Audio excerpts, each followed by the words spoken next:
오늘 우리가 함께 나눌 하나님의 말씀은 누가복음 18장 13절 말씀입니다. 우리 하나님의 말씀 누가복음 18장 13절 말씀 한 목소리로 봉독하도록 하겠습니다. 세리는 멀리 있어서 감히 눈을 들어 하늘을 우러러 보지도 못하고 다만 가슴을 치며 가로되 하나님이여 불쌍히 여기옵소서 나는 죄인이로소이다 하였느니라. 아멘. 여호와 하나님이여 나를 불쌍히 여기옵소서. 나사렛 예수여 나를 불쌍히 여기옵소서. 보혜사 성령님이여 나를 불쌍히 여기옵소서. 주님 우리를 불쌍히 여겨 주시옵소서. 오늘은 주여 나를 불쌍히 여겨 주소서라는 말씀으로 은혜를 나누고자 합니다. 아주 오래전 제가 전도사 시절 때 한국미래 목회자 포럼에 참여한 적이 있습니다. 그때 강사로 오신 분들은 이름만 들어도 누구나 대부분 다 잘 아시는 유명한 목사님들이셨습니다. 모든 강의가 끝나고 신학생들이 목사님들에게 질문하는 그런 시간이 주어졌습니다. 목회에 관해서 무엇이든지 궁금한 것이 있으면 물어보라고 하셨는데 어떤 신학생이 이런 질문을 했습니다. 목사님들은 어떻게 이렇게 큰 대형교회로 부흥하셨는지요? 어떻게 부흥시키셨는지요? 그 비결이 궁금합니다. 라고 질문을 하였습니다. 그 질문에 한 분 한 분 목사님들이 각자 자신의 나름대로의 경험과 노하우들에 대해서 대답해 주셨습니다. 많은 그 목사님들의 대답 중에 아직도 기억나는 분의 대답이 저에게 선명하게 남아 있습니다. 그 목사님이 누구인지 시간이 오래 지나서 확실하지는 않지만 그분의 대답은 아직도 저에게 선명하게 새겨져 있습니다. 그 목사님의 대답은 이러했습니다. 네, 그 질문에 대해서 곰곰이 생각해 보니 저는 한 가지밖에 없는 것 같습니다. 저의 부흥의 비결이 무엇이냐고 물으신다면 저는 교회가 힘들고 목회가 힘들고 성도들이 슬픔과 고통과 아픔을 당하고 힘들어할 때마다 시도 때도 없이 그저 하나님 앞에 나아가서 밤이든 새벽이든 낮이든 시도 때도 없이 하나님께 길을 걷던 무엇을 하든 고통당하는 성도들과 환난 중에 있는 교회를 위해서 이렇게 기도했습니다. 주여 우리를 불쌍히 여겨 주시옵소서. 주여 우리를 불쌍히 여겨 주시옵소서. 저는 은퇴할 때까지도 새벽 예배 나오면 첫 제단에 무릎을 꿇고 눈을 감으면 나오는 기도 제목이 주여 우리를 불쌍히 여겨 주십시오 하면서 애통하는 마음으로 기도하는 것입니다. 하나님의 자비와 긍휼과 은혜를 구하는 것입니다. 라고 했던 말씀이 아직도 제 마음에 새겨져 있습니다. 주여 나를 불쌍히 여겨 주시옵소서. 주여 우리를 불쌍히 여겨 주시옵소서. 주여 아무개 성도를 불쌍히 여겨 주시옵소서 하고 그저 그렇게 지금껏 기도하며 이곳까지 온 것 같습니다. 요 근래 들어서 그 목사님의 말씀이 계속해서 생각이 납니다. 제가 요즘 매일처럼 지금 이 코로나 상황에 지난주도 오늘도 거진 비대면으로 카메라를 보면서 정말 오지 않는 성도들, 모일 수 없는 지금 예배 상황을, 지금 한국교회뿐만 아니라 전 세계 교회들을 생각하면서 애통하는 마음입니다. 뭐라고 말하지 못할, 목회자로서 표현하지도 못할 만큼 비통하고 정말 애통합니다. 지금의 모든 상황들을 생각하며 주여 우리를 불쌍히 여기시옵소서. 우리를 불쌍히 여겨주시옵소서. 주여 한국교회를 불쌍히 여겨주시옵소서. 한국교회뿐만 아니라 지금 코로나로 고통당하고 있는 전 세계 열방의 교회와 성도들을, 주의 백성들을 불쌍히 여겨 주시옵소서. 주여 우리를 불쌍히 여겨 주시옵소서 하고 계속 그런 기도밖에 나오지 않습니다.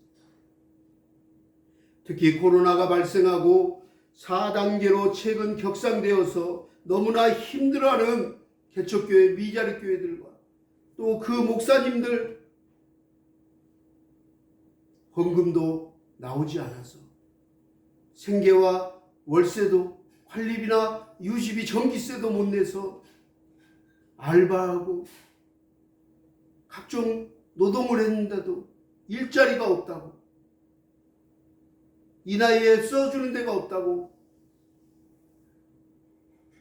정말 어떻게 해야 될지 모르겠다고 하며 글을 올리는 목사님들의 그 카톡의 글을 보고, 기도해달라는 그 내용들을 보고 하염없이 같은 목회자의 입장으로 눈물만 나고 그냥 주여 어찌합니까? 어찌합니까?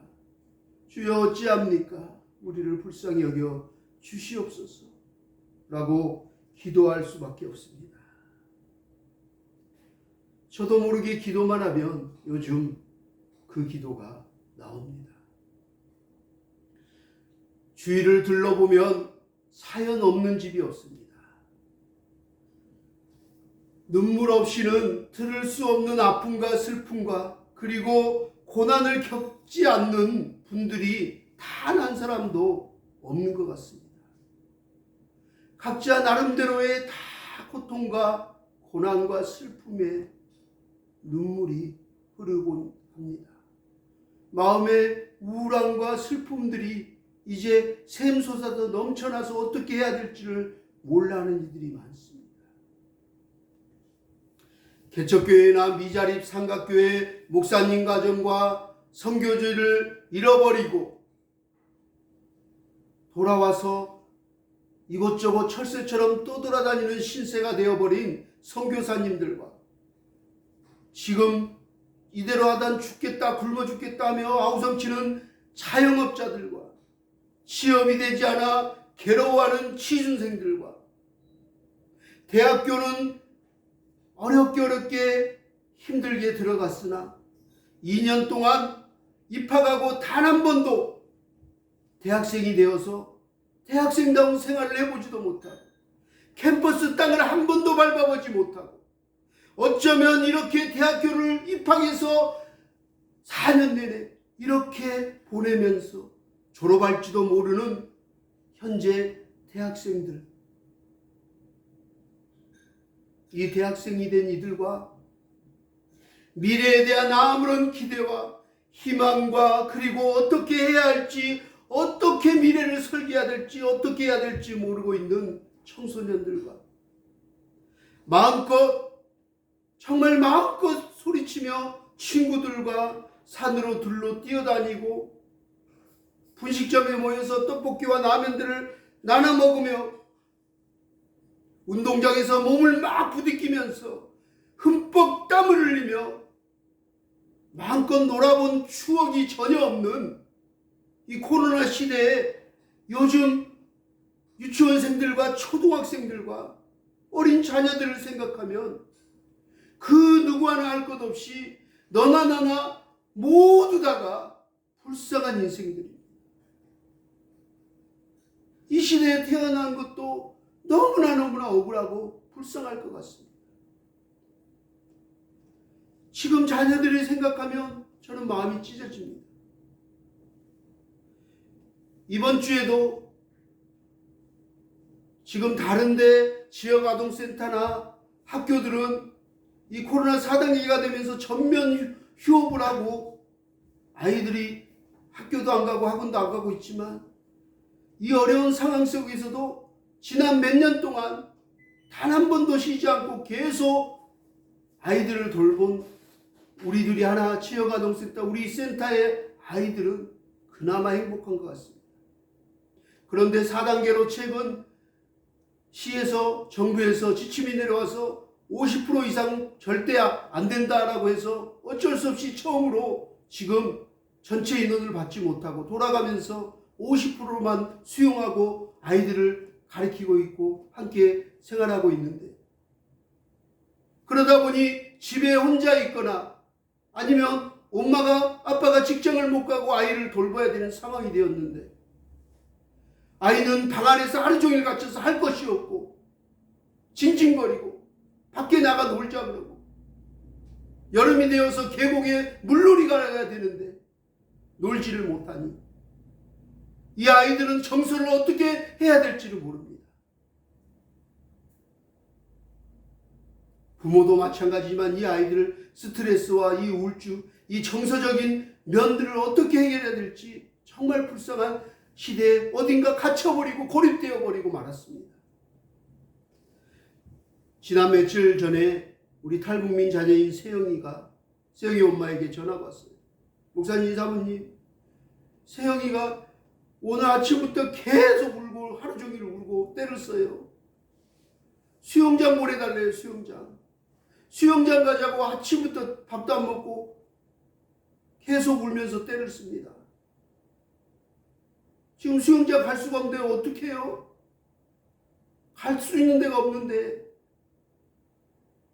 목사님 어떻게 해요? 사모님 어떻게 해요? 혹시 갈 데 있나요? 하고 전화가 왔어요. 수영장 놀이공원에 놀러 가자고 펑펑 울며 때를 쓰는 이 시대 아이들. 엄마는 어떻게 해야 될지 몰라서 막 스트레스에 막 폭발할 것 같은, 화산이 막 들끓어서 이제 막 폭발할 것 같은 그런 가정의 부모와 아이들이 너무 많습니다.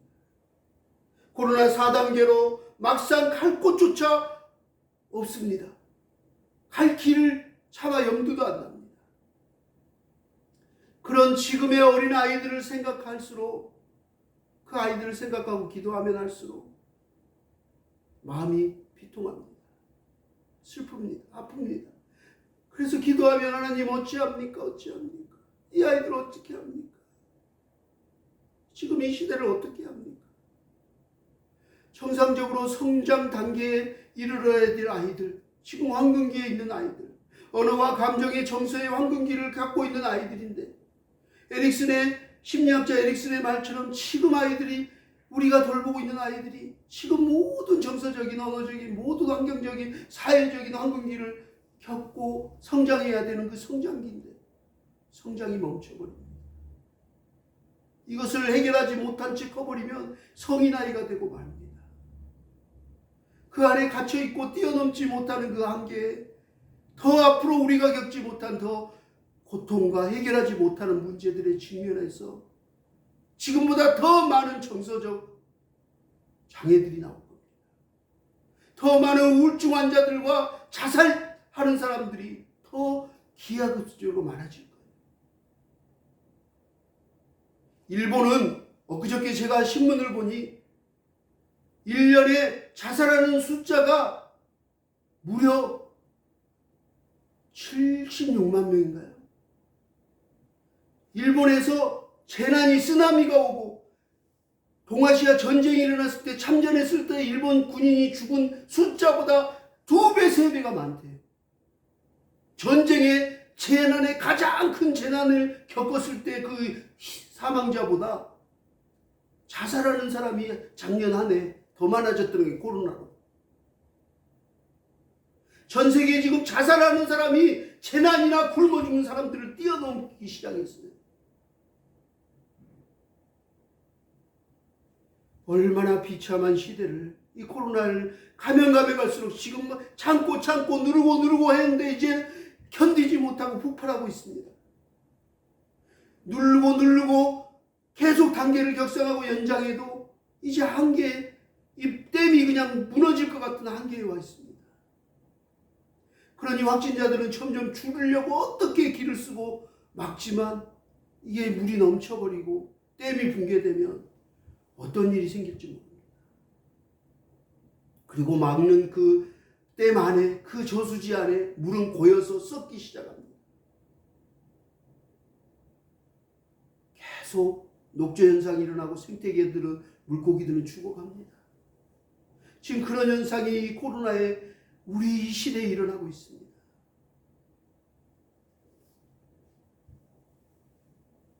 이 현실을 바라보면서 지금 막 터질 것 같은 그 댐에 갇혀있는 그 녹조 현상이 계속 심화되고 생태계가 파괴되고 아이들이 죽어가는, 정말 이 말도 안 되게 고립되어 있는 이 상황 속에 지금의 이 시대, 코로나 시대의 아이들과 지금의 수많은 영혼들, 많은 이들을 생각하니 저절로 이런 기도밖에 나오지 않습니다. 주여, 이 세대를 불쌍히 여겨주시옵소서. 주여, 우리를 불쌍히 여겨주시옵소서. 우리를 불쌍히 여겨주시옵소서.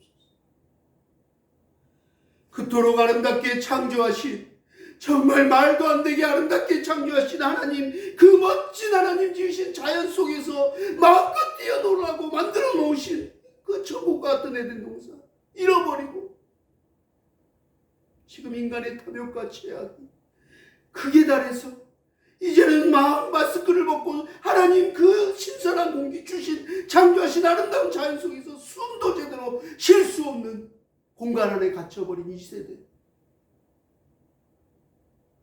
정말 무엇라 형용할 수 없는 하나님이 창조하신 그 세대를 생각해보고 지금 현실에 눈을 떠보니 정말 말할 수 없는 비참함이, 정말 애통하는 마음이 요 며칠 제 마음속에 너무너무 들끓어 괴롭고 힘듭니다. 그토록 아름답게 창조해 주셨는데, 마음껏 숨쉬며 뛰어놀라고 하셨는데, 그토록 아름답게 창조하신 하나님 그 지으신 그 멋진 자연 속에서 우리 아이들도, 가정이 부모들과 함께 마음껏 친구들과 소리 지르며 노래하며 찬양하며 뛰어놀 수 있는 세상을 창조해 주셨는데, 그러지 못하고 있는 이 시대, 이 영혼들을 하나님 어찌합니까? 우리를 불쌍히 여겨 주시옵소서. 이 세상 그 어느 곳 하나 이젠 정말 안전지대가 하나도 없습니다. 마음껏 숨을 쉬고 살아갈 그런 곳이 없습니다. 주여 어찌합니까? 하나님 아버지 어찌합니까? 주여, 우리를 불쌍히 여겨 주시옵소서. 오늘 이 세리의 기도처럼 주여 불쌍히 여겨 주시옵소서. 우리는 죄인입니다. 우리는 죄인입니다. 이 고백이 드려지지 않을 수가 없습니다. 오늘 이 세리의 고백처럼 불쌍히 여겨달라는 이 말의 뜻에는 전능하신 하나님, 창조주 하나님, 또 우리를 구원해 주신 예수님, 세상 끝날까지 우리와 함께 도와주시는 성령님의 그 도우심이, 그 전능하신 간절한 손길에 구원의 은혜가 임하기를 원하는 간절한 마음의 고백이 담겨져 있습니다. 그리고 이런 상황이 되어버린 것에 대한 불쌍히 여겨주세요, 나는 죄인입니다 하고 얘기할 수밖에 없는 그 자신의 상황, 현실에 대한 개탄스러운 마음과 애통하며 회개하는 마음이 이 고백 안에 포함되어 있습니다. 그리고 이 모든 상황을, 이 모든 현실을 바라보면서 도저히 내 힘으로 어찌할 수 없음을 깨닫게 되는 것입니다. 전능자를 바라볼 수밖에 없음을 고백하는 것입니다. 내 힘으로 할 수 있는 게 없구나.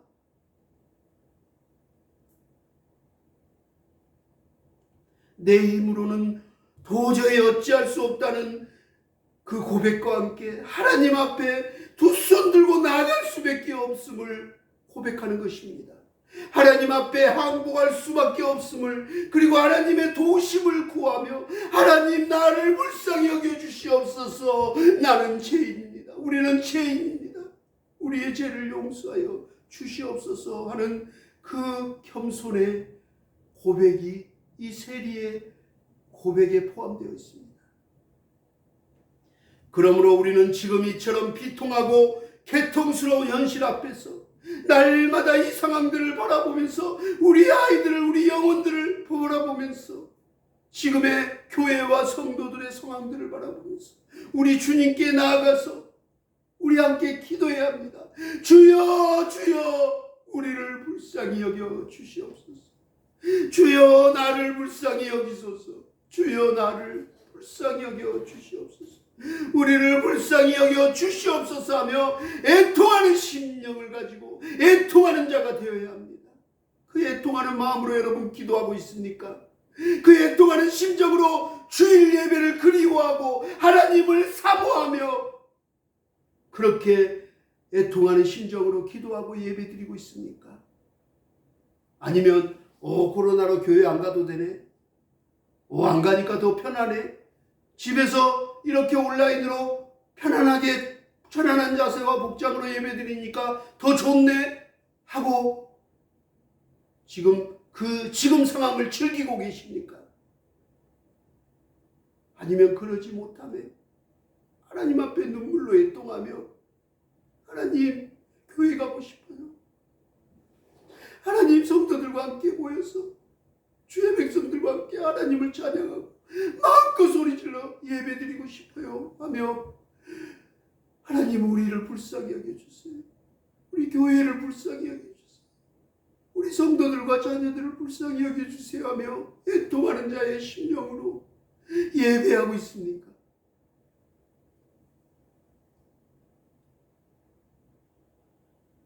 전 세계 모든 교회와 성도들과 가정과 자녀들을 위해서 우리가 이 애통하는 심령을 가지고 기도해야 합니다.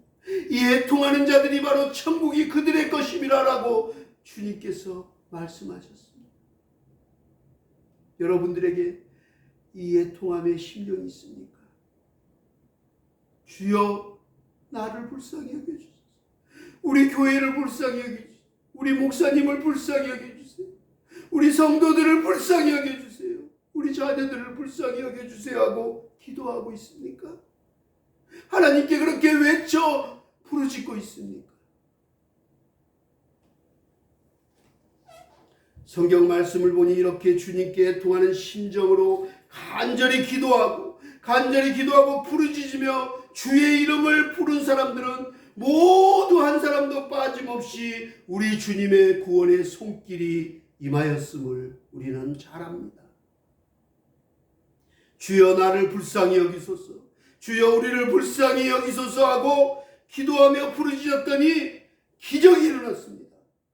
하나님의 은혜가 임했습니다. 할렐루야. 그 첫 번째로 주여, 나를 불쌍히 여기소서, 주여, 우리를 불쌍히 여기소서 기도하였더니 기적과 은혜가 임한 사건들이 성경에는 여러 곳에 기록되어 있습니다. 그게 10가지인데요. 제가 오늘 시간 관계상 10가지까지는 못할 것 같고요. 되는 데까지만 하겠습니다. 그리고 나머지는 다음 주에 이어서 하겠습니다. 그 첫 번째 기적과 은혜가 임했던 말씀입니다. 누가복음 18장 38절 말씀입니다. 제가 한번 읽겠습니다. 소경이 외쳐 가로되 다윗의 자손 예수여, 예수여, 나를 불쌍히 여기소서, 나를 불쌍히 여기소서 하거늘. 그 사건이 기록되어 있습니다. 그랬더니 41절에 예수님께서 그 소경의 부르짖음을 들으셨습니다. 그리고 이렇게 얘기합니다. 소경아, 내게 무엇을 하여 주기를 원하느냐? 가로되 주여, 내가 보기를 원하나이다. 어떻게 됐을까요? 기적이 임했을까요? 은혜가 임했을까요? 안 임했을까요? 임했습니다. 할렐루야. 우리는 잘 알고 있습니다. 소경이 눈을 떴습니다. 어제 주말인데 쉬지 않고 숨쉰 삶힐링센터를 위해서 헌신하고 시간을 어제 그 폭염에 더운데 와서 막 이삿짐 나르고 와서 인테리어 공사 도와주고 꽃나무를 막 그 더운데 심어주고 가신 우리 오경석, 최영민, 정샤자, 김영석 지사님 밤늦게까지 혼자 남아서 일을 하셨어요. 너무 감동이 있었는데 그 중에 다들 감사하지만 감동 있는 것 중에 하나가 우리 최영민 지사님, 오늘 이 성경의 말씀처럼 소경했는데 15년 동안 앞을 못 봤는데 눈을 떴지 않습니까? 집사님이 되어서 어제 와서 얼마나 일을 열심히 하는지, 불과 얼마 전까지만 해도 상상할 수 없는 세상이 다시 열렸어요. 그래서 와서 막 열심히 막 닦고 나르고 꽃나무를 심고 기뻐하셨어요. 내가 이렇게라도 헌신할 수 있으면 얼마나 기뻐하셨는지. 가시고 나서 집사님 이번 주 목요일날 김영석 지사님이 휴가 내서 와서 또 도와준다는데 시간 되세요? 목사님 콜이죠. 전화만 하세요. 저도 가겠습니다. 기쁨으로 감사함으로 눈을 떠서 하나님 영광을 위해서 기쁨으로 헌신하겠다고 하십니다. 얼마나 감동이 되는지.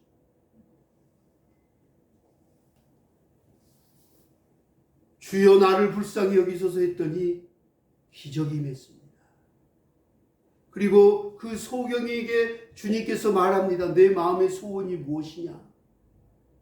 라고 했는데 보게 하여 주, 눈을 뜨게 해주세요 했더니 그 마음의 소원이 이루어졌습니까? 안 이루어졌습니까? 이루어졌습니다. 첫 번째 기적은 소원이 이루어지는 것입니다. 간절함에 마음의 소원을 이루어 주십니다. 주여 나를 불쌍히 여기소서 나는 죄인이다 하고 고백할 때 하나님 그 간절함에 부르짖음에 그 영혼의 마음을 아시고 찾아가셔서 대답하십니다. 내 마음의 소원이 무엇이냐? 내게 무엇을 원하느냐? 눈뜨기를 원합니다. 나의 간절한 마음의 첫 번째 소원이 이루어지기를 소망합니다.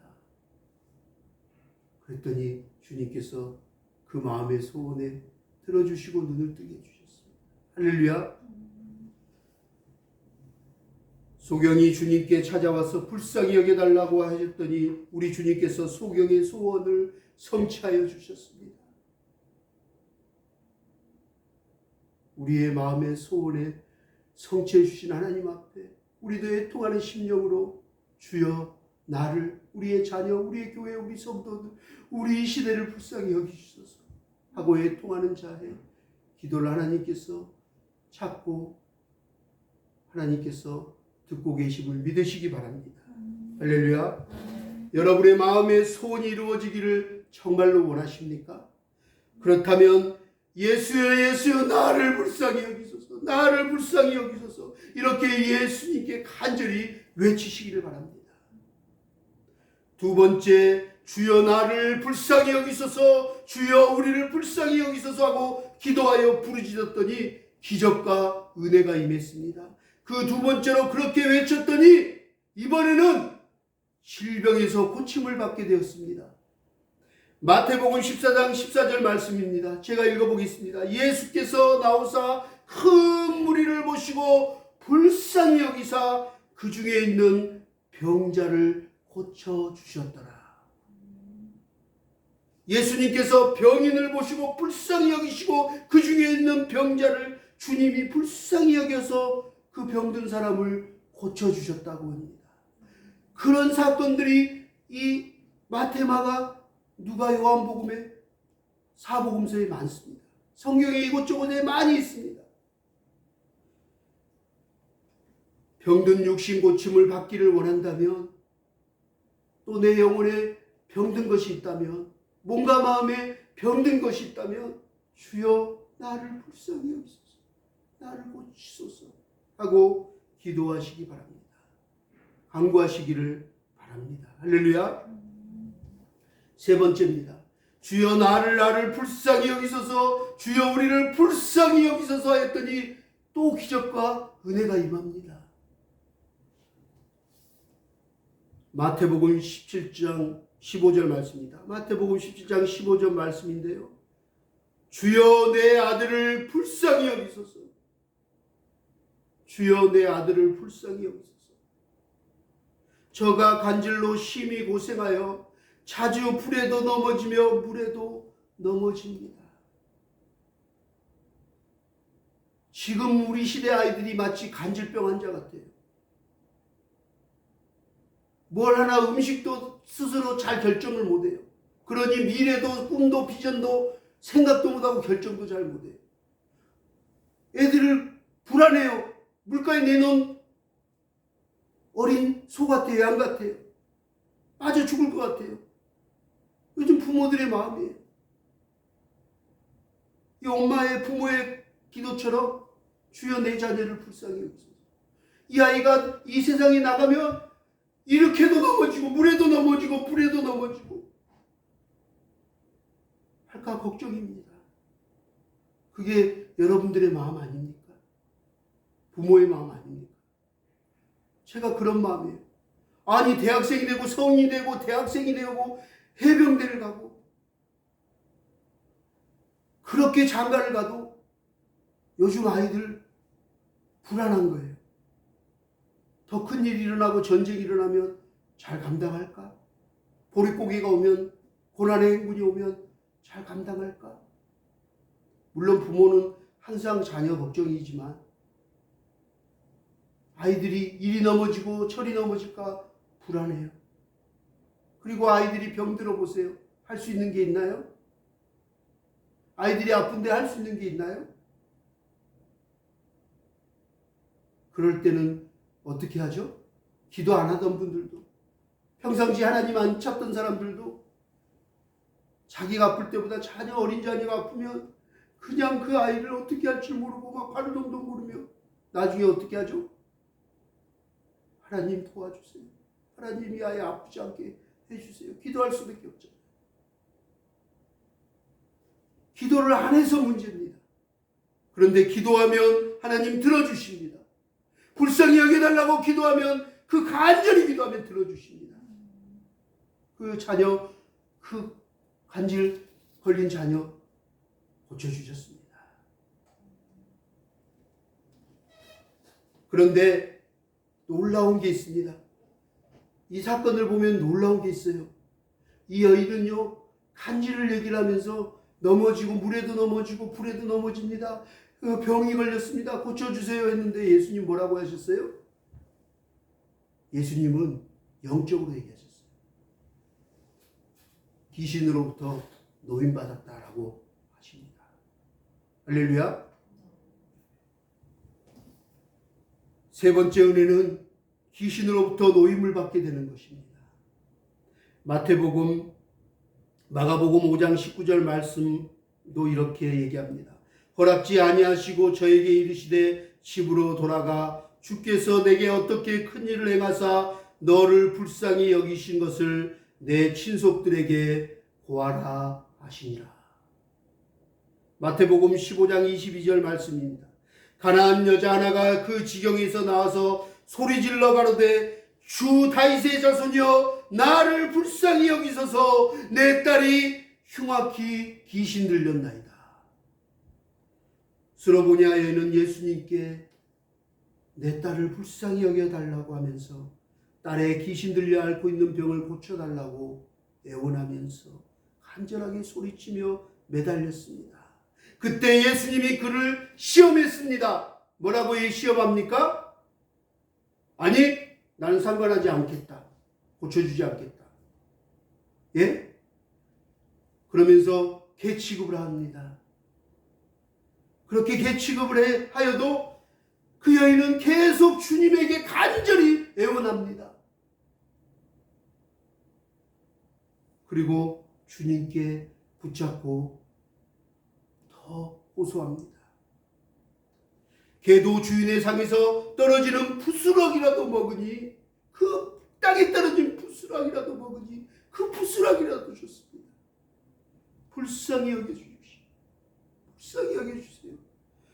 그렇게 매달리는 믿음을 보시고 주님은 크게 기뻐하시고 칭찬하셨습니다. 그 딸을 고쳐주실 뿐만 아니라 귀신을 쫓아내실 뿐만 아니라 그 여인에게 말합니다. 칭찬합니다. 딸아, 내 믿음이 크도다. 내 믿음이 크도다. 그러면서 그 딸의 믿음을 칭찬하시고 우리에게도 현재 지금까지도 그 스로보냐 여인의 믿음을 우리에게 교훈 삼아 말씀하십니다. 여인들아, 딸아, 너희도 이 스로보냐 여인처럼 그런 믿음을 갖고 있어라.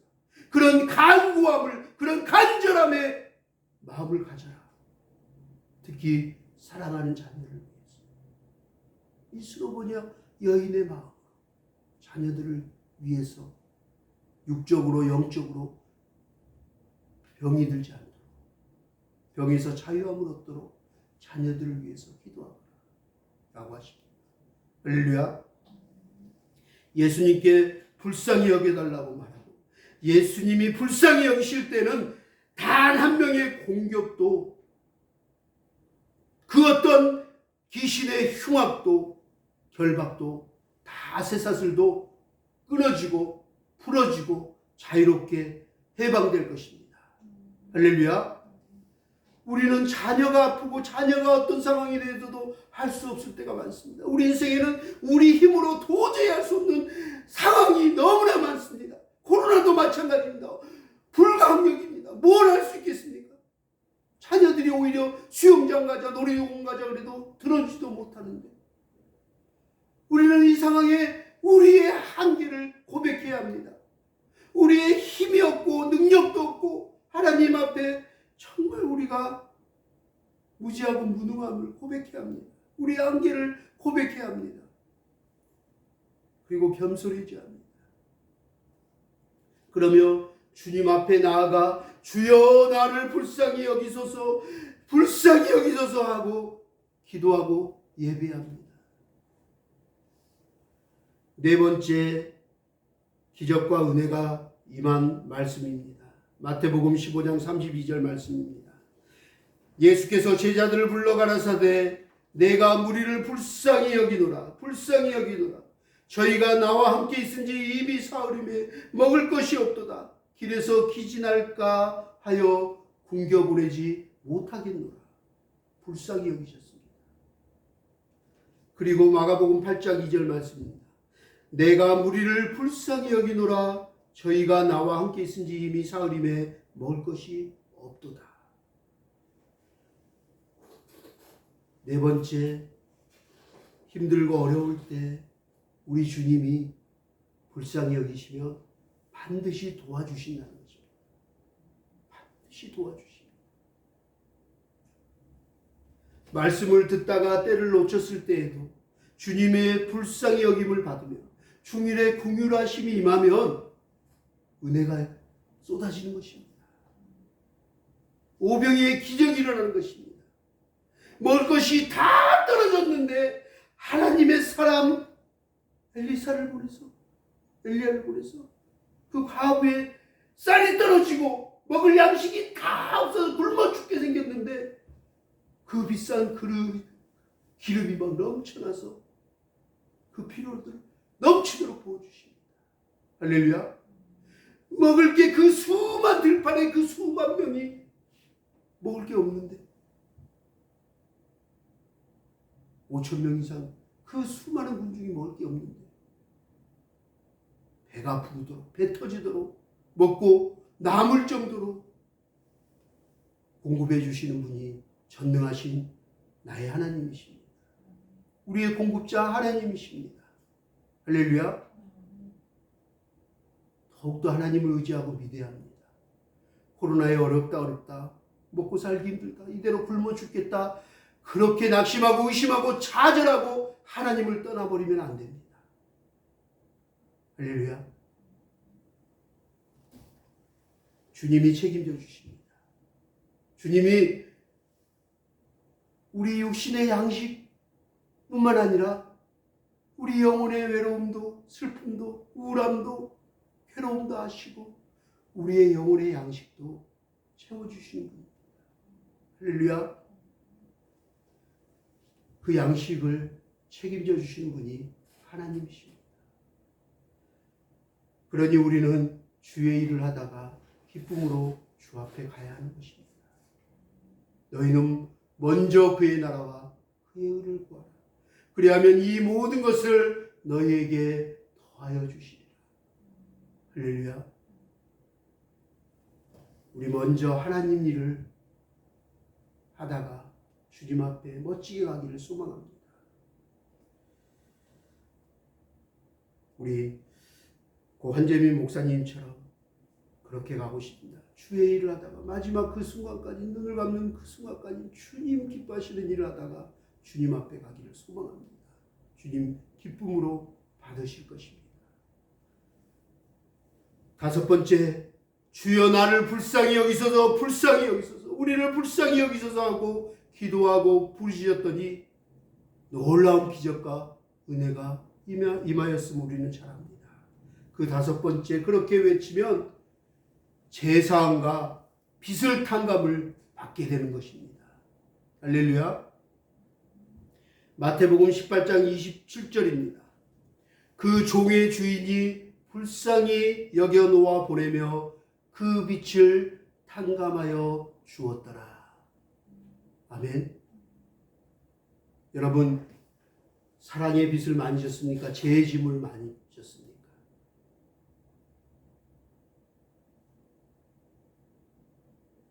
저는 지금까지 살아오면서 지금은 목사로 살지만 제 인생을 쭉 태어나서 지금까지 보니 아직도 저는 죄의 빚이 더 많습니다.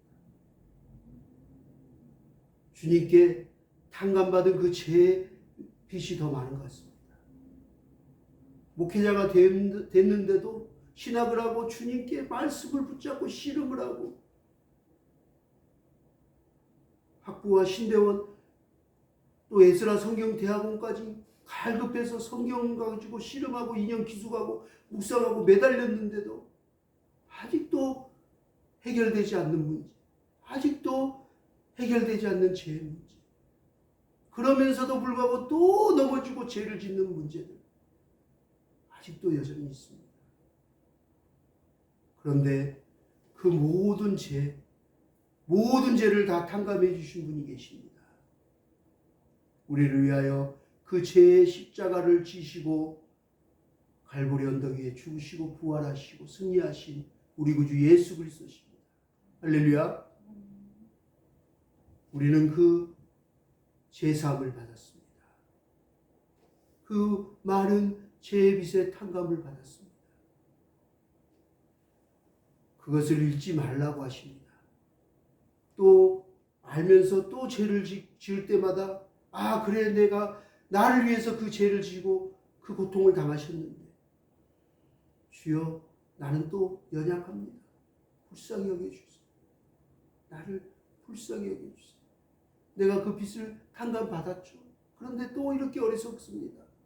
주님 나를 긍휼히 여겨주소서 하고 그 십자가의 은혜를 다시 마음속에 상기하게 됩니다. 다시 새세기 임질합니다. 그리고 또 일어서게 됩니다. 그리고 그 십자가 앞에 무릎 꿇게 됩니다. 교만해지다가도 겸손해집니다. 그리고 그때 그 주님의 은혜를 잊지 않습니다. 그리고 감사 찬양을 또 드립니다.